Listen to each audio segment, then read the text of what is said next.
Les Catalans s'imposent lors du dernier match de Liga à domicile et disputeront la Supercoupe d'Espagne la saison prochaine. Objectif atteint. Le FC Barcelone s'est imposé dimanche soir contre le Rayo 3-0 à l'occasion de l'avant-dernière journée de Liga grâce à des buts de Lewandowski et un doublé de Pedri. Les Catalans valident leur deuxième place et disputeront la prochaine Supercoupe d'Espagne. On reviendra plus en détail sur tout cela aujourd'hui. Au niveau de la composition, on a Ter Stegen dans les cages, Cubarsí, Inigo Martinez, Koundé et Cancelo en défense, Roberto, Gundogan et Fermin au milieu, et Rafinha, Lewandowski et Yamal en attaque. J'aurais préféré que Cubarsí et Lamine se reposent un peu. Je trouve qu'ils ont un peu trop enchaîné. J'aurais également aimé revoir Fort titulaire. Mais bon, c'était la dernière fois à la maison. Pedri remplaçant car il ne peut pas enchaîner et Alaouro blessé. Ce qui m'a fait beaucoup plaisir, c'est qu'on marque dès l'entame de match. Généralement, les joueurs concèdent le premier but et mettent du temps à entrer dans le match. Le but est incroyable.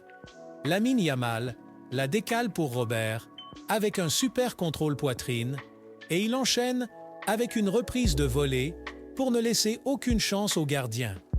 Ça fait vraiment plaisir de voir un Barça directement efficace en début de match.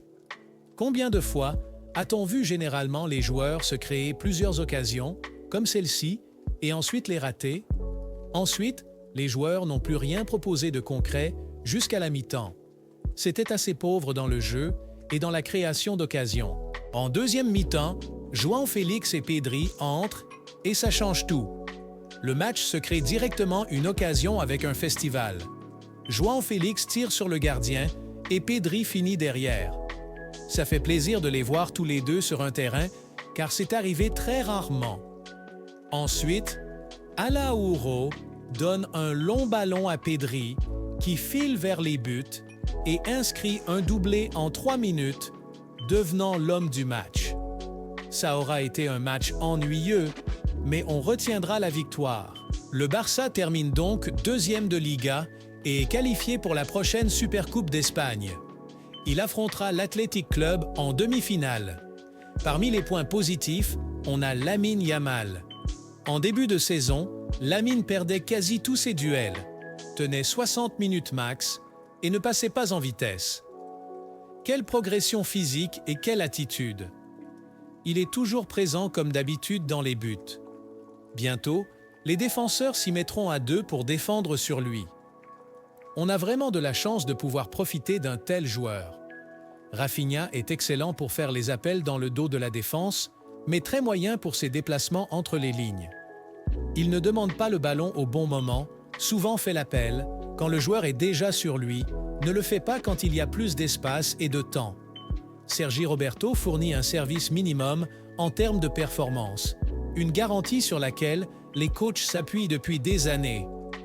C'est-à-dire une garantie de rendement, une sécurité, un professionnalisme et un sens de l'effort, mais il doit quand même partir du club. Pedri, quand il joue plus haut, c'est beaucoup mieux. Il est plus proche de la surface et est décisif. Certes, il a fait quelques erreurs qu'il doit travailler, mais je le préfère plus haut, même si je peux paraître très exigeant avec lui. J'aurai toujours confiance en Pedri. Donnons-lui un staff à la hauteur. Il le mérite plus que n'importe qui. João Félix, je sais qu'il n'est pas régulier, mais on ne le met pas assez en confiance à mes yeux. J'espère qu'on le gardera la saison prochaine. L'entrée d'Alaouro a aussi beaucoup aidé. Certes, on lui en veut pour son rouge contre le PSG, mais on voit bien la différence quand il est là et quand il n'est pas là. Et pour finir, la défense avec un clean sheet. D'ailleurs, ça fait 3 matchs que l'équipe ne prend plus de but. C'est la première fois que ça arrive cette saison. Dans les points négatifs, c'est une honte de mettre une intensité pareille lors des 2 derniers matchs. Certes, tu gagnes, mais tu proposes un niveau de jeu horrible. Il y a quand même la 2e place et une coupe en jeu. Les joueurs donnent l'impression de s'en foutre clairement. Vitor Roque, ses entrées sont catastrophiques. Il n'a plus rien à voir avec le joueur à ses débuts. Xavi l'a détruit.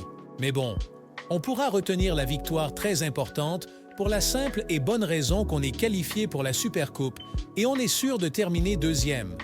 Première mi-temps catastrophique, mais après les entrées de Pedri, Félix et Alaouro, le match a changé positivement. Maintenant, comme je l'ai dit dans ma dernière vidéo, je pense que Xavi partira.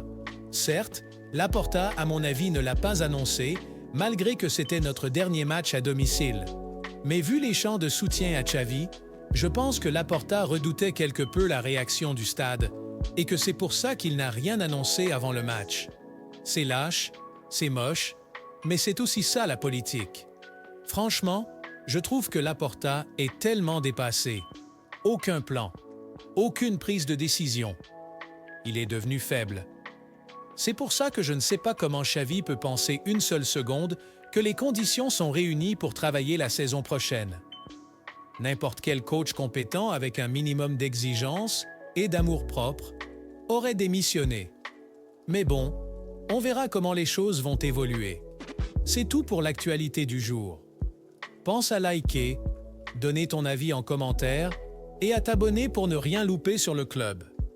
Et n'oubliez pas, Visca Barça!